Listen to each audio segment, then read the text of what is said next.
오늘은 가장 고상한 지식이라는 제목으로 말씀을 나누겠습니다. 한 소녀가 바닷가에서 예쁜 조개 껍질을 줍고 있었어요. 그러다가 지금까지 본 것 중에 가장 크고 아름다운 조개 껍질을 발견했습니다. 함께 조개 껍질을 줍던 친구가 자신이 주운 이 조개 껍질을 모두 줄 테니까 지금 발견한 그 크고 아름다운 조개 껍질을 자기와 바꾸자라고 이야기합니다. 그러자 소녀는 거절합니다. 안 돼. 이것은 내가 주운 것 중에 가장 귀한 거야. 그렇게 이야기하면서 자신의 품속에 조개 껍질을 이제 고이 품습니다. 그런데 얼마 뒤에 소녀는 물속에서 또 반짝거리는 것을 발견했습니다. 작은 조개 안에 아름다운 진주가 들어있는 것이었습니다. 소녀는 얼른 그 진주를 다른 친구가 보기 전에 품에 넣었습니다. 그리고 조금 전에 주었던 큰 조개 껍질을 꺼내는 것이었어요. 그리고 함께 껍질을 줍던 친구에게 이야기합니다. 이제 이것을 너가 가져도 돼 라고 이야기합니다. 친구에게 큰 조개 껍질을 주고 돌아서는 소녀의 얼굴에는 미소가 가득했습니다. 조개 껍질이 갑자기 나빠진 것은 아니었습니다. 조개 껍질보다 훨씬 더 귀한 진주를 발견했기 때문이었습니다. 소녀는 세상에서 무엇보다도 귀한 자신의 보물을 얻었기 때문입니다. 진짜 보물을 발견하게 되면은 이전에 보물처럼 여기던 것이 더 이상 크게 보이지 않는다는 것이죠. 오늘 본문의 사도 바울이 바로 이런 고백을 합니다. 8절에 모든 것을 해로 여김은 내 주 그리스도 예수를 아는 지식이 가장 고상하기 때문이라. 바울은 예수님을 만나기 전에도 많은 것을 가진 사람이었습니다. 좋은 혈통, 또 뛰어난 학문, 종교적인 열심, 율법적인 의가 그에게 있었습니다. 그러나 부활하신 예수님을 만난 뒤 바울의 인생 계산서가 완전히 바뀌었습니다. 이전에는 이익이라고 생각했던 것이 이제는 손해가 되고 자신이 대적하던 예수 그리스도가 가장 귀한 보물이 되었던 것입니다. 오늘 빌립보는요, 마게도냐 지방에 있었지만 로마의 식민 도시입니다. 로마에 퇴역한 군인들이 많이 정착해서 살고 있었고 주민들은 로마 시민으로서 누리는 지위나 특권에 큰 자부심을 가지고 있었던 도시였습니다. 그들은 자신이 로마 시민이라는 사실과 또 과거의 공적을 항상 자랑하며 자랑스럽게 여겼습니다. 나는 로마 시민입니다. 나는 황제의 군대에서 복무했습니다. 나는 이런 공적을 세웠습니다. 라고 말하며 자신의 신분과 자신의 이력을 굉장히 중요하게 여기는 도시에 지금 빌립보 교회가 세워졌습니다. 빌립보 교회는 바울이 2차 전도 여행을 하던 중에 전도했던 자주색 옷감 장수 루디아, 그리고 귀신 들려 점을 치던 여종, 빌립보 감옥의 간수가 회개한 결과 세워진 마게도냐 지역 최초의 교회가 빌립보 교회입니다. 빌립보 교회는 비록 적은 수로 시작했던 교회였지만 정말 열심을 다해 주를 섬겼던 교회였습니다. 성도 간에 봉사가 있었고요. 그리고 바울과 친밀한 관계를 유지하는 교회가 빌립보 교회였다는 것이죠. 그리고 빌립보 교회는 자신들의 궁핍한 환경에도 불구하고 바울의 사역을 돕기 위해서 수차례 그리고 물질과 기도로 도왔던 교회가 빌립보 교회였습니다. 바울이 로마 감옥에 갇혔다는 소식을 듣고 헌금을 모아 에바브로 디도편으로 보내주기도 하고 또 바울을 돕고자 했던 아름다운 교회, 그 교회가 빌립보 교회였다는 것이죠. 그런데 이런 빌립보 교회 안에 이 복음을 흔드는 사람들이 들어오게 됩니다. 들어온 사람들은 이야기합니다. 야, 예수님 믿는 것만으로는 뭔가 좀 부족합니다. 구원을 받으려면은 할례도 받아야 하지 않겠습니까? 율법을 지켜야 진정한 하나님의 백성이 됩니다. 라고 이야기하는 것이었습니다. 이런 상황에서 바울은 자신의 간정을 통해 말을 하는 것이죠. 나도 한때는 혈통과 종교적 행위를 자랑했습니다. 그러나 그것으로는 구원받을 수 없습니다. 가장 귀한 것은 오직 예수 그리스도입니다. 라고 바울은 이야기하는 것입니다. 사랑하는 성도 여러분, 예수 그리스도를 아는 가장 고상한 지식이 무엇이기에 바울은 그렇게 말을 하는 것일까요? 그리고 가장 고상한 지식은 우리에게 어떤 변화를 가져오게 하는 것일까요? 첫 번째를 보시면은 그리스도를 아는 사람은요, 주 안에서 기뻐한다는 것입니다. 1절에 이야기합니다. 끝으로 나의 형제들아, 주 안에서 기뻐하라. 여기서 처음 시작할 때 끝으로라고 이야기합니다. 끝으로. 끝으로는 편지를 마친다는 뜻이기보다는 그건 그렇고 이제 중요한 이야기를 하나 더 하겠습니다. 그런 의미입니다. 바울은 새로운 주제로 넘어가면서 이야기합니다. 주 안에서 기뻐하십시오. 본문에서 기뻐하라는 말은 일시적으로 내가 즐거워하라 이런 말이 아닙니다. 계속해서 기뻐해라. 기쁨을 잃지 말아라라는 의미를 가지고 있습니다. 그런데 이 말을 하는 바울의 형편을 보면요, 기뻐할 수 있는 상황이 아니라는 거예요. 그는 지금 감옥에 갇혀 있습니다. 그리고 재판의 결과에 따라서 죽을 수도 있는 상황이었습니다. 그런데 감옥에 갇힌 바울이 감옥 밖에 있는 성도들에게 말하는 것입니다. 여러분 기뻐하십시오. 여러분 기뻐하십시오라고 이야기합니다. 보통 감옥 밖에 있는 사람이 감옥 안에 있는 사람에게 와서 위로하지 않습니까? 바울 선생님 힘내십시오. 너무 낙심하지 마십시오. 하나님이 함께 하십니다. 그렇게 위로할 것입니다. 그런데 오히려 바울이 성도들을 위로하고 있습니다. 그 이유는요, 바울의 기쁨이 어떤 환경에서 나오는 것이 아니기 때문이었습니다. 바울은 단순히 기뻐하라라고 하지 않고 주 안에서 기뻐하라라고 말하고 있습니다. 주 안에서 기뻐하라. 세상에 주는 기쁨은요, 상황에 따라 조금씩 달라지게 됩니다. 내가 건강하면 기쁠 수 있고요. 그러다 병이 들게 되면 낙심하게 되고, 사람들이 나를 인정해 주면 기쁘고, 사람들이 나를 무시하게 되면 속상해 합니다. 그리고 우리 자녀들 일이나 가정의 일이 잘 되면 기쁘고 감사하고, 뜻대로 되지 않으면 걱정하게 된다는 것이죠. 그러나 주 안에서 누리는 기쁨은 그렇지 않다는 것입니다. 왜 그렇습니까? 흔들려도 주님은 흔들리지 않습니다. 사람은 변해도 주님의 사랑은 변하지 않습니다. 세상의 것은 빼앗길 수 있어도 그리스도 안에서 받은 구원은 빼앗길 수 없기 때문입니다. 성도의 기쁨은 억지로 웃는 것이 아니에요. 슬픈데도 슬프지 않는 척하는 것이 아닙니다.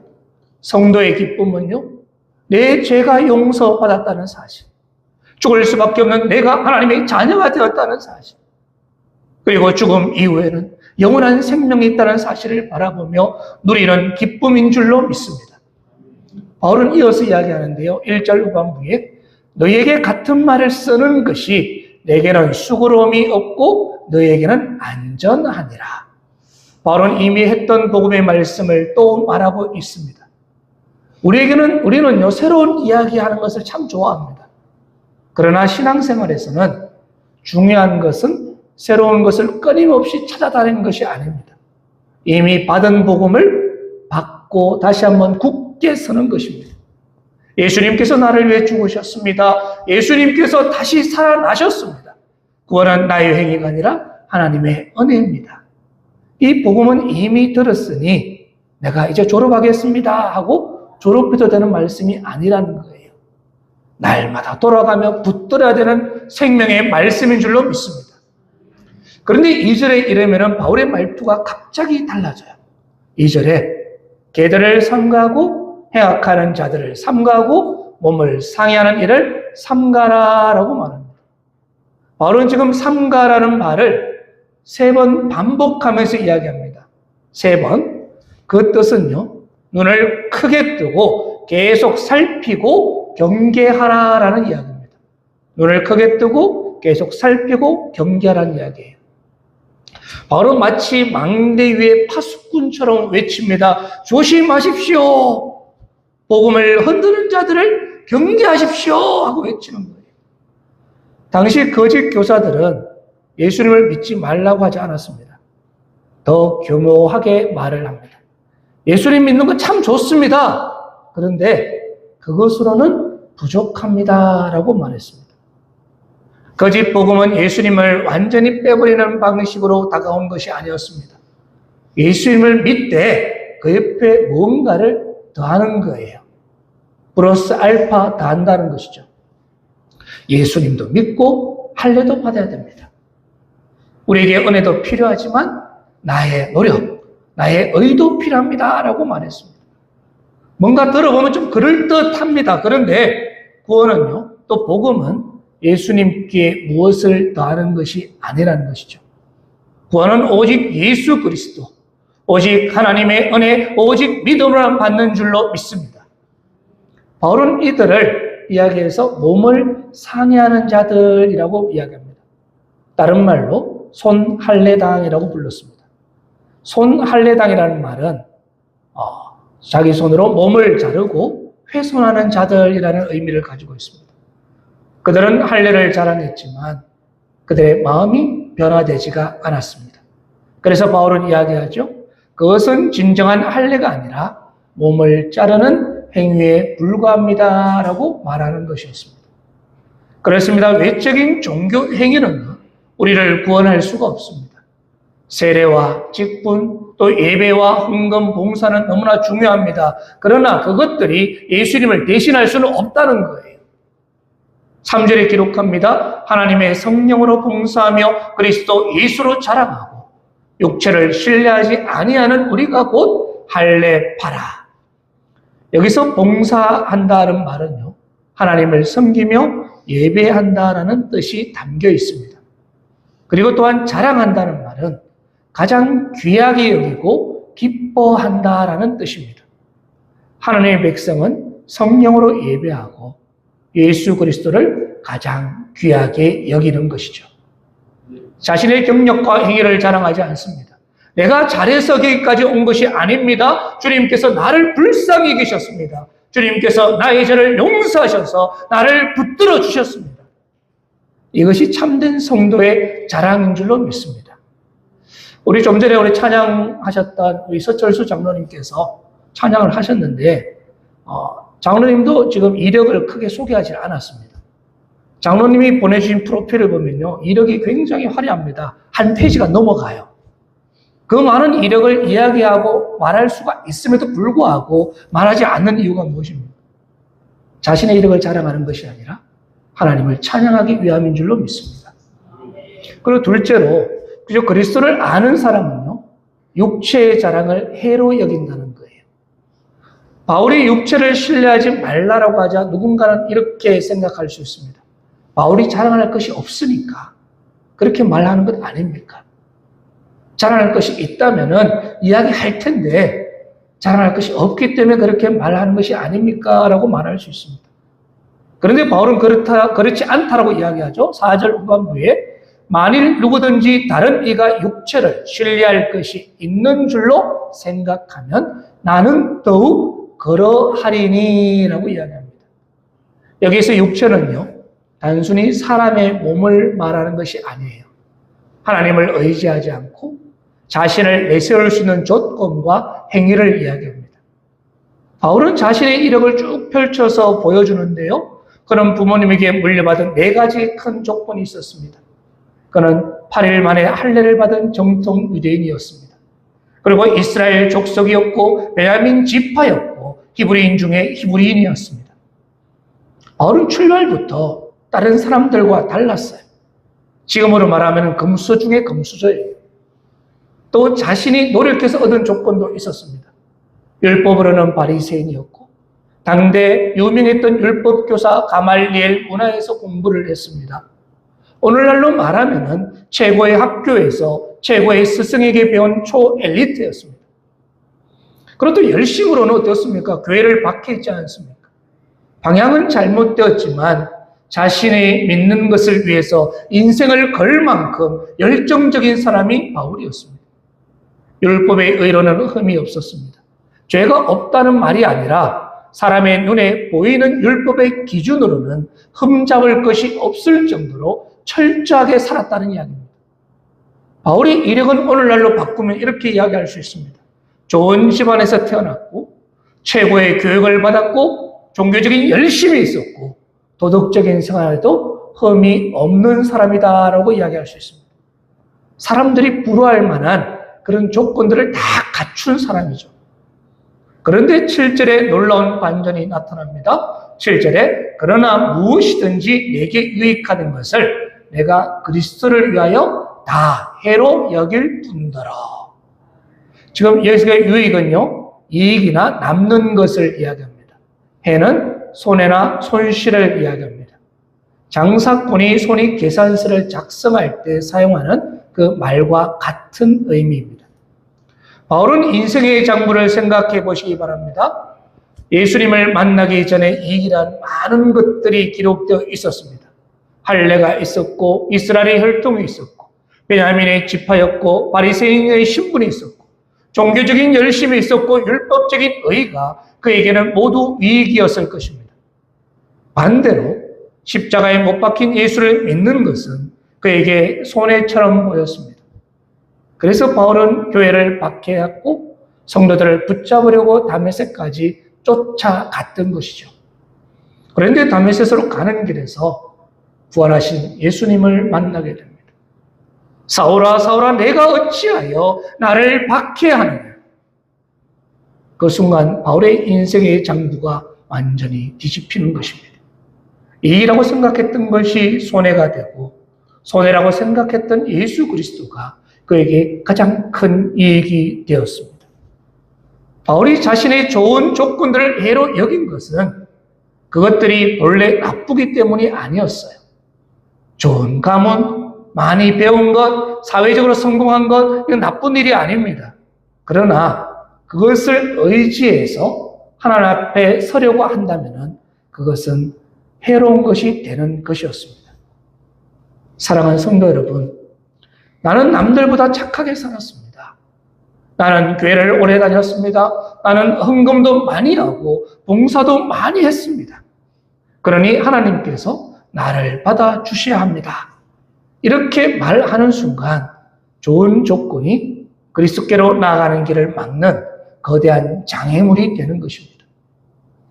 바울은 자신의 항과 로마 시민권을 모두 버린 것이 아니었습니다. 하나님께서 그것을 복음 전파에 사용하셨다는 거예요. 변화된 것은 바울이 가진 것이 아니라 그의 생각, 그의 가치관이 바뀌었습니다. 과거에는 자신의 자랑과 구원의 근거로 삼았는데 이제는 그리스도를 섬기는 도구로 사용하는 것이었습니다.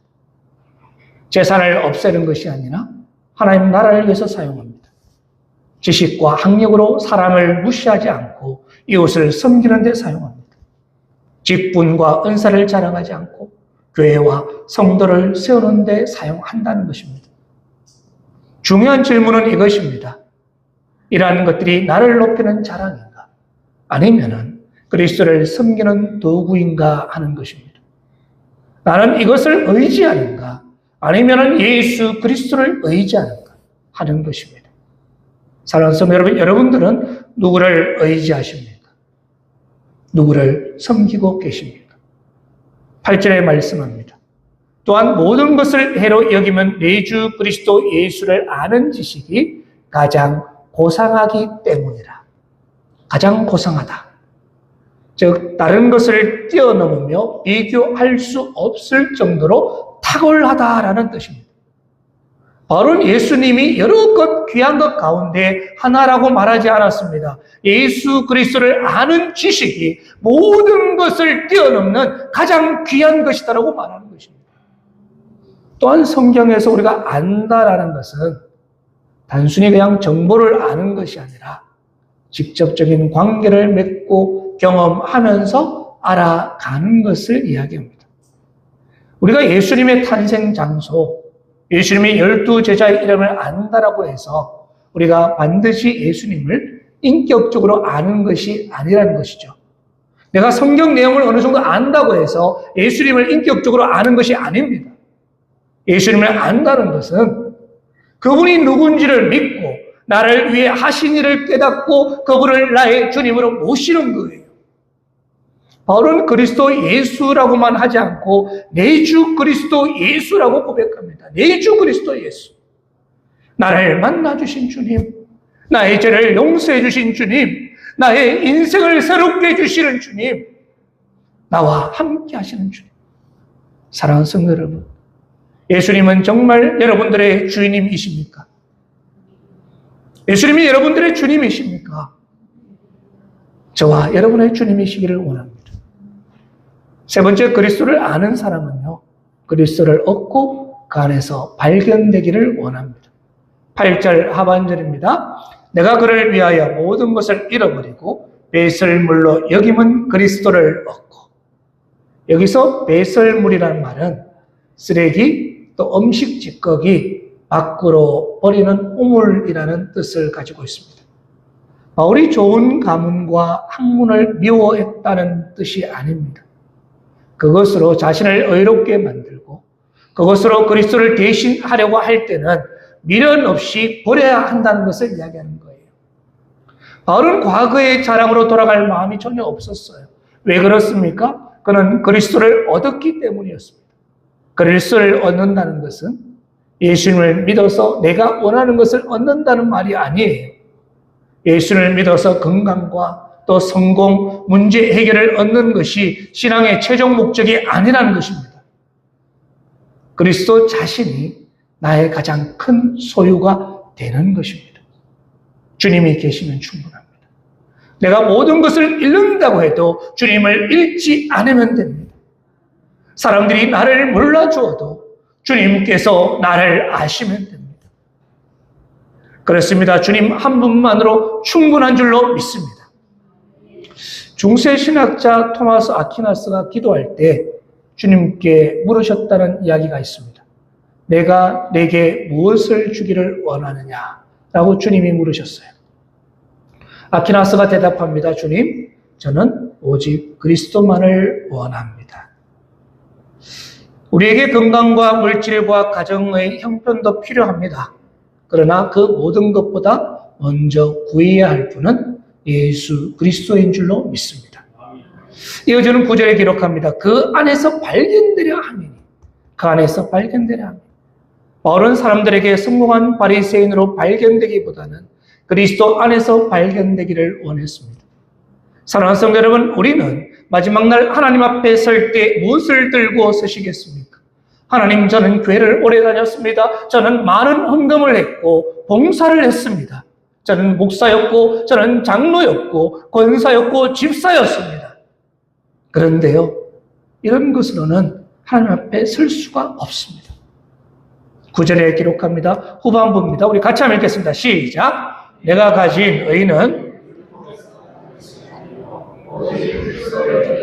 말미암는 것이니 곧 믿음으로 하나님께로부터 난 의라.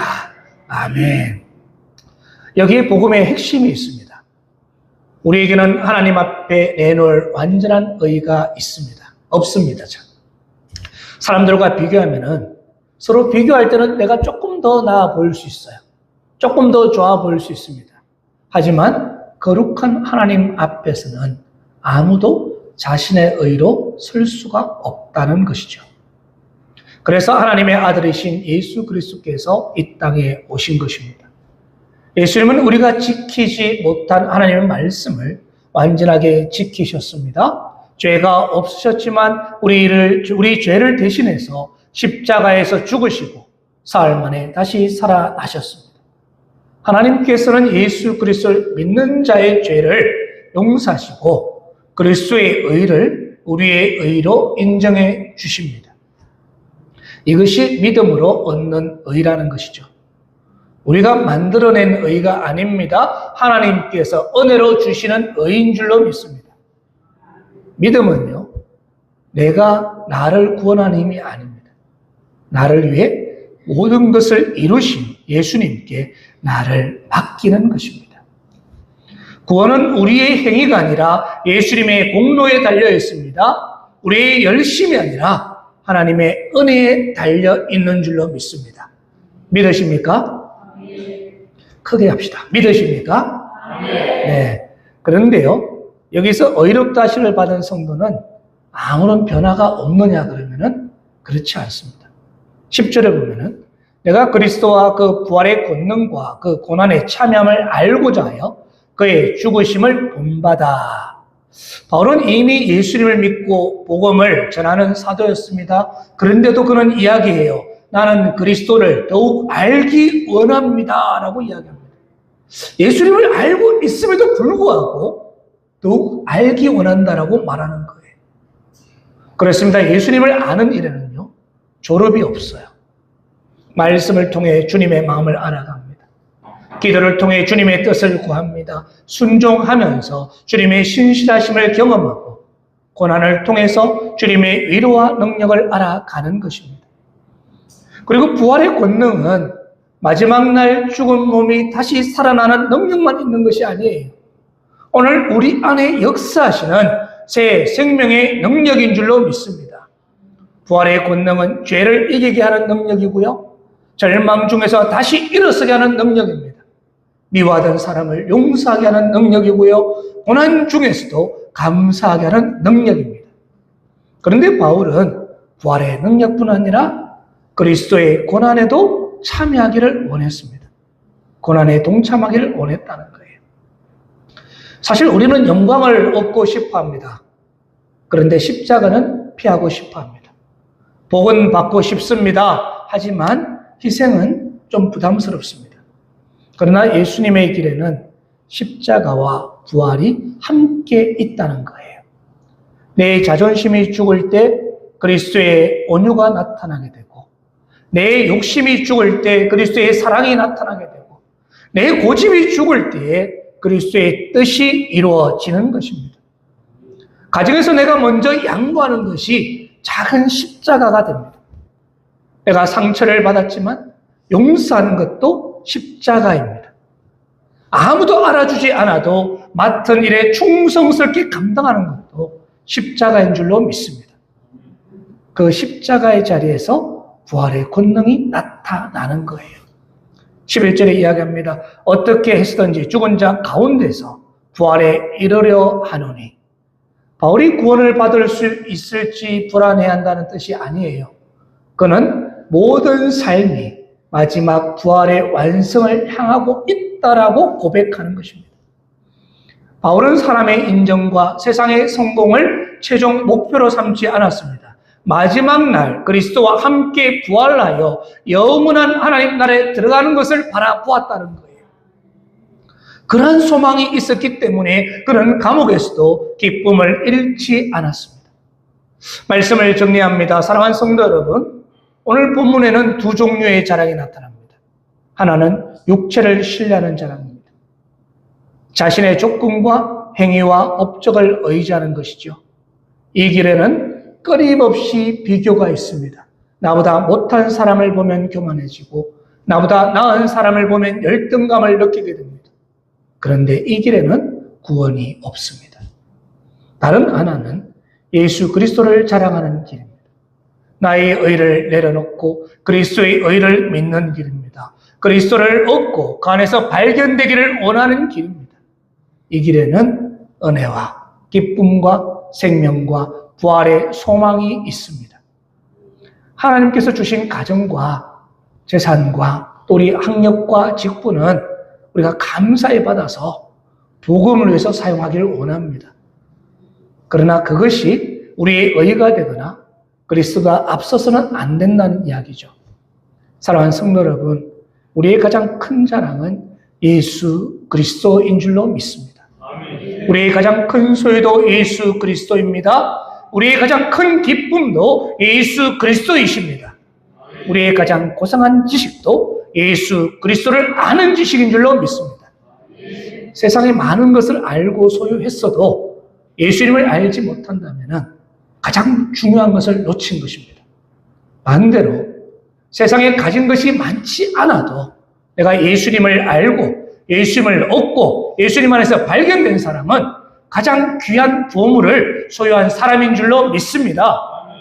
사랑하는 성도 여러분, 저와 여러분이 예수 그리스도를 아는 가장 고상한 지식 안에서 참된 기쁨을 누리고 부활의 권능으로 살아가는 복된 성도님들이 되시기를 주님의 이름으로 축원합니다. 아멘. 기도드리겠습니다.